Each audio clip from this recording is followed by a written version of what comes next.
नमस्कार दोस्तों। कहते हैं ना, बहू घर की लक्ष्मी होती है, लेकिन जब उसी लक्ष्मी को तिरस्कार मिले तो क्या बीतती है उस पर। आज की कहानी उसी पर है। बहू के गहने। बहू, तू यहाँ रिश्तेदारों के बीच बैठकर हंसी ठिठोली कर रही हो। तेरी ननद सुनैना की शादी है। अरे हमें तो फुर्सत ही नहीं मिल रही है, और तू है कि समय खराब करती जा रही है। सास सबके बीच मानसी को आकर बोली, मम्मी जी, मैं हंसी ठिठोली नहीं कर रही हूँ। वो तो मौसी जी ने मुझसे चाय मांगी थी तो वही देने आई थी। आपको कुछ काम था तो बोलिए। मानसी ने जवाब दिया, हाँ, मैं यह कह रही थी कि तू तैयार होकर ताला वगैरह लगाकर गार्डन आ जाना। मैं सुनैना के साथ पार्लर जा रही हूँ, वहीं से तैयार होकर गार्डन पहुँचूंगी। सास गरिमा जी ने मानसी से कहा, फिर अपने सभी रिश्तेदारों की तरफ देखकर कहा, तुम लोग भी फटाफट तैयार होकर गार्डन पहुँचो और टाइम से पहुँच जाना। पता है ना, तुम्हारे जीजा जी को लेट होना पसंद नहीं है। वो भी बेवजह गुस्सा हो जाएंगे, तुम्हारे साथ साथ मुझे भी सुनाएंगे। अरे जीजी, तुम कहाँ इस उम्र में बेटी के साथ पार्लर जा रही हो? बहू को जाने दो, ये भी तैयार हो जाएगी। आप तो यहीं तैयार हो जाना, ये जवान है, इसकी उम्र है पार्लर बार्लर जाने की, इसको जाने दो। मामी सास ने बीच में ही टोक दिया। सुनकर गरिमा जी मुंह बिगाड़ते हुए बोली, अरे इतनी भी उम्र नहीं हुई है मेरी बेटी की शादी है। पार्लर से तैयार होकर ही आऊंगी मैं। और रही बात बहू की, तो जब इसके बच्चों की शादी होगी तो उसमें तैयार हो जा। सुनकर मामी सास दांत निरोपते हुए बोली, अब जीजी तुमको क्या बोलूं, तुम तो जाओ पार्लर। वैसे भी तुम्हारी बहू सुंदर है, वो तो यहाँ भी तैयार हो जाएगी तो सुंदर ही लगेगी। चल रे बहू, तू तो तैयार हो जा।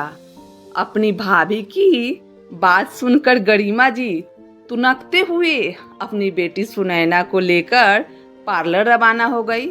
इधर घर के अन्य रिश्तेदार महिलाएं तैयार होकर सीधे गार्डन रवाना हो गई। इन्हीं सब में 2 घंटे लग गए। सबके रवाना होने के बाद मानसी तैयार होने अपने कमरे में आई। अभी कपड़े निकालने के लिए अलमारी खोली ही थी कि इतने में फोन बजने लगा। फोन उठाया तो देखा सासू माँ का फोन था। अरे बहू, कितनी देर लगेगी तुझे वहाँ? यहाँ सब लोग पहुँच चुके हैं। बस मम्मी जी, मैं तैयार होकर पहुँच रही हूँ। अरे अभी तक रवाना नहीं हुई तुम?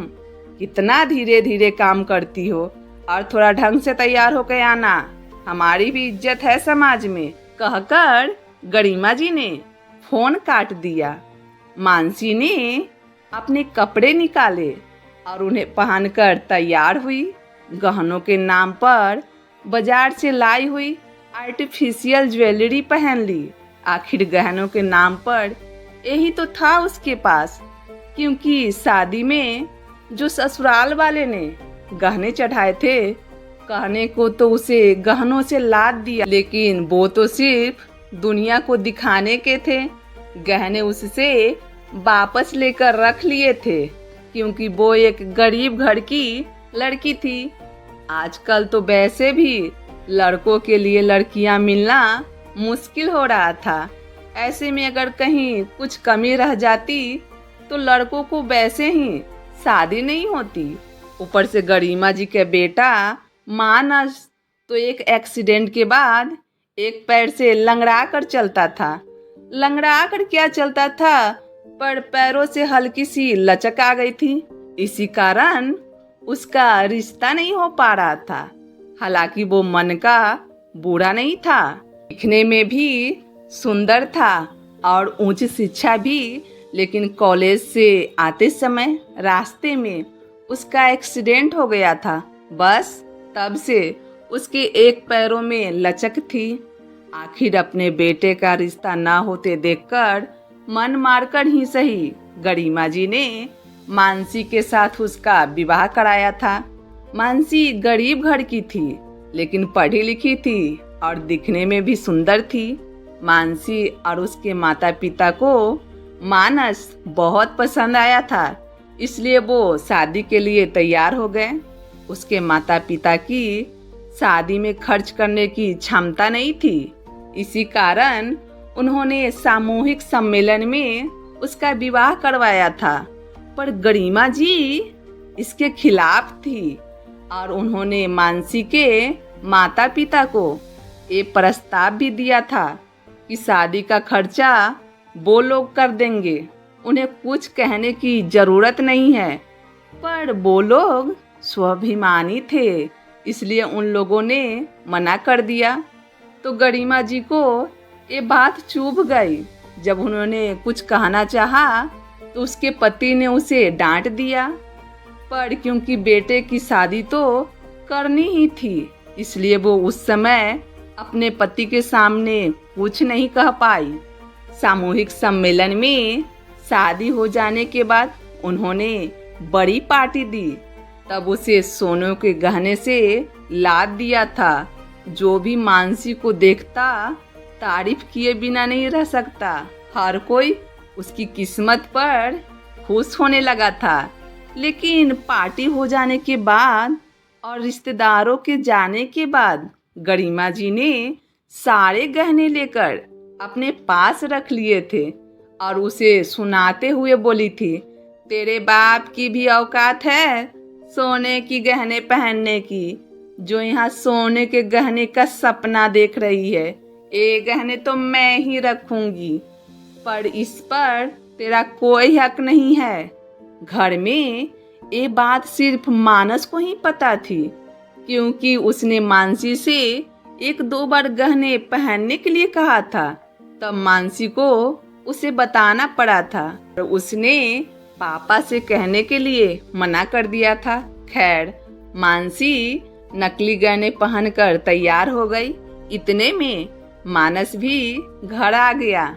मानसी को तैयार देखकर उसका दिल खुश हो गया, लेकिन जब उसकी नजर उसके गहनों पर पड़ी तो उसके चेहरे पर अजीब सी उदासी छा गई। तब मानसी ने कहा, क्या हुआ, आप ऐसे उदास क्यों हो गए? ये सुनकर मानस ने कहा, तुम जल्दी से घर पर ताला लगा दो, तब तक मैं सिक्योरिटी गार्ड को समझा देता हूँ, हम लोग को रवाना होना है। थोड़ी देर में वे लोग वहाँ से रवाना हो गए। थोड़ी देर बाद मानस ने ज्वेलरी की शॉप पर आकर गाड़ी रोक दी। ये देखकर मानसी ने कहा, क्या हुआ, यहाँ गाड़ी क्यों रोक दी? अरे, कोई जरूरी सामान छूट गया था, वो लेने आया हूँ, कहकर मानस अंदर चला गया। इसी बीच सासू माँ के 2 बार फोन आ गए, जो गार्डन में उन लोगों का बेसब्री से इंतजार कर रही थी। वो फोन पर ही मानसी को लेट होने के लिए अच्छी खासी डांट लगा चुकी थी। जब थोड़ी देर बाद वो बाहर आया तो अपने हाथ में जो सामान था उसे मानसी को देकर बोला, लो, एक बार चेक करके देखो सही है क्या। मानसी ने पैकेट खोलकर देखा तो उसमें वही गहने थे जो वो सुनैना की शादी की शॉपिंग के समय यहाँ पसंद करके गई थी। पर सासू माँ ने उसकी पसंद को लेने से इनकार कर दिया था और कहा था कि वो अपनी बेटी के गहने का बंदोबस्त खुद कर लेगी। क्या मम्मी जी ने ये गहने सुनैना को देने को तैयार है? ये गहने सुनैना के लिए नहीं, तुम्हारे लिए है, जो मैंने तुम्हारे लिए खरीदे हैं, मानस ने कहा। ये सुनकर मानसी हैरान रह गई। फिर बोली, मम्मी जी नाराज हो जाएंगी, तुम उसकी फिक्र मत करो, चुपचाप नकली गहने उतारो और ये गहने पहन लो। आखिर मानस के कहने पर मानसी ने वो गहने पहन लिए। जब वो गहने पहनकर शादी में पहुंची तो गरिमा जी उसे डांटने के लिए उसके पास आई, पर तभी उसकी नज़र उसके गहनों पर पड़ी। तब उन्होंने साइड में ले जाकर उससे पूछा, बहू ये गहने तेरे पास कहाँ से आए? मम्मी जी इन्होंने दिलाए हैं। मानसी ने जवाब दिया। तो गरिमा जी गुस्सा हो गई। शर्म नहीं आ रही तुम लोगों को? यहाँ बहन की शादी है, घर में इतने खर्च हो रहे हैं, ऊपर से सोने के गहनों पर और खर्च करके आ गए। बड़ा अच्छा फंसा रखा है तूने मेरे बेटे को। मम्मी ये गहने मैंने अपने कमाई के खरीदे हैं और अपनी पत्नी के लिए खरीदे हैं। आप उसे क्यों सुना रही हो?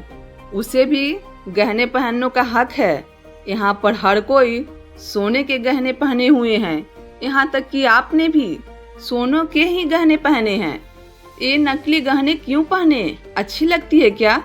अचानक मानस बीच में आता हुआ बोला, अच्छा बेटा, अब तेरी कमाई हमसे अलग हो गई। अभी मेरी बेटी की शादी है, मैं उसमें कोई हंगामा नहीं चाहती। तुम्हें तो घर पर देखूंगी। गरिमा जी उसे डांटते हुए बोली, घर पर क्या देखोगी? मैं अब भी जवाब दे देता हूँ ना तुम्हें। बहू के गहने तो तुमने लेकर रख लिए, लेकिन ये इसके पति के दिलाए हुए गहने हैं। इस पर नजर रखने की कोई जरूरत नहीं है। अचानक गरिमा जी के पति बीच में आकर बोले। सुनकर गरिमा जी हैरान रह गई। तुम्हें क्या लगता है कि मुझे पता नहीं है कि तुमने बहू के गहने लेकर अपने पास रख लिए और उनमें से ही अब गहने तुम अपनी बेटी को दे रही हो? तभी तो तुमने बहू के सेलेक्ट हुए गहने लेने से मना कर दिए थे। अब मुझे बेवजह का कोई तमाशा नहीं चाहिए। तुमने गहने अपने बेटी को दे दिए, ठीक है, लेकिन बहू के इन गहनों पर नजर मत रखना, क्योंकि ये गहने उसके पति ने दिलाए हैं। ससुर जी ने गरिमा जी को डांटते हुए कहा। इस डांट के बाद गरिमा जी की कोई हिम्मत नहीं हुई। इस डांट के बाद गरिमा जी की कोई हिम्मत ही नहीं हुई कुछ कहने की। ससुर जी के गुस्से से वो भी डरती थी। दोस्तों, जब रिश्तों में प्यार और इज्जत हो तभी घर घर बनता है। बहू हो या बेटी, हर किसी को सम्मान चाहिए। बस इतना सा ही तो हक होता है उनका। अगर कहानी पसंद आई हो तो दिल से एक लाइक जरूर करिएगा और चैनल गुड़िया कुमारी पारिवारिक कहानी संग्रह को सब्सक्राइब करना मत भूलिएगा। फिर मिलते हैं अगली कहानी में। तब तक के लिए धन्यवाद।